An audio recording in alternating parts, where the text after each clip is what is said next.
कहते हैं कि मैं पड़ोसी मुल्क में एक जगह जॉब करता हूं और शेयरिंग में रूम है जिसमें हम 7 अफराद रहते हैं। मैं मुसलमान हूं, बाकी सब गैर मुस्लिम हैं। तो अब मैं किस तरह नमाज को अदा करूं? मस्जिद काफ़ी दूर है।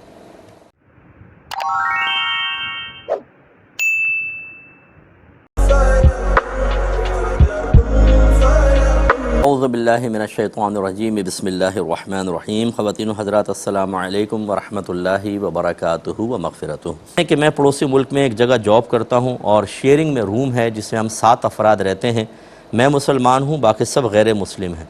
तो जब मैं खुसूसन फ़जर के लिए उठता हूँ तो वो सब सो रहे होते हैं और हमारा रूम में जगह इतनी तंग है कि जब मैं नमाज़ पढ़ूँ तो उनके पैर मेरी तरफ होते हैं। अब अगर मैं उनको साइड में होने का कहूँ तो वो नहीं सुनते मेरी बात, और मैं दूसरा रूम अफोर्ड नहीं कर सकता। तो अब मैं किस तरह नमाज को अदा करूं? मस्जिद काफ़ी दूर है। देखें, ऐसी सूरत में आप जिस रुख वो लेटे हुए हैं आप उसी तरह नमाज़ पढ़ सकते हैं। अगर बेहतर है कि 1-2 तकिए हो ना कि आप उसको रख दें यूँ कि वो ज़रा पीछे को न हो जाए, आड़ हो जाए बीच में, सबसे बेस्ट वे है। इसके बाद आप बिल्कुल नमाज़ पढ़ सकते हैं। और अगर तकिए वगैरह नहीं है तो डायरेक्ट भी नमाज़ पढ़ सकते हैं। हमारी शरीयत बहुत ही प्यारी शरीयत है। जितना इंसान मजबूर होता चला जाता है, हमारी शरीयत भी उसके लिए वुसअत पैदा करती चली जाती है।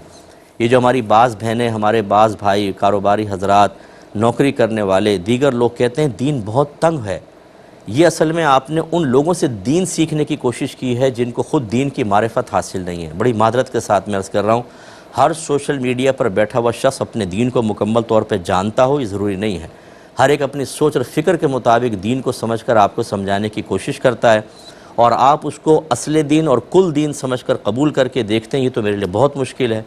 हालांकि 6 सूरतें और पड़ी होती हैं कि जो आपके लिए शरीयत ने रखी हैं और आसान, लेकिन बताने वाले को पता ही नहीं होता। हर एक तो मुफ्ती नहीं होता, हर एक तो आलिम नहीं होता, हर एक के अंदर जहन के अंदर तमाम जुज़ियात तो मौजूद नहीं होती।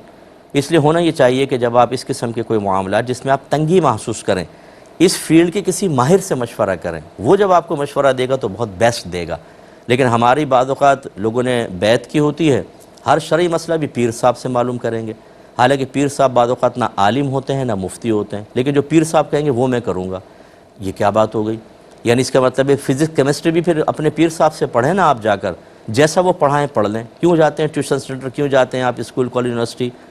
नहीं भाई, वो पीर साहब को नहीं आती तो क्या दीन सारा आता है?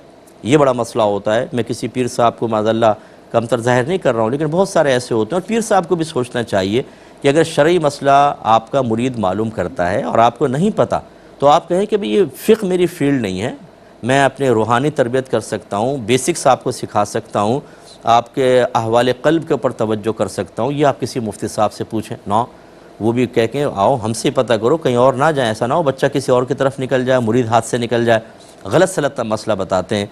इसी वजह से हमारे लोग जो दीन से दूर हैं, मेरी ज़िंदगी का तजुर्बा ये है कि जब हम उनको बिठाकर उनको मालूम करते हैं क्यों आप दूर हुए और वो सबब बताते हैं, तो हम कहते हैं ये सबब तो आपके लिए बनता ही नहीं है, आप ये भी कर सकते थे, ये भी। तो वो हैरान हो जाते हैं कि अच्छा, अगर इतनी आसानी थी तो हम तो पीछे ना होते।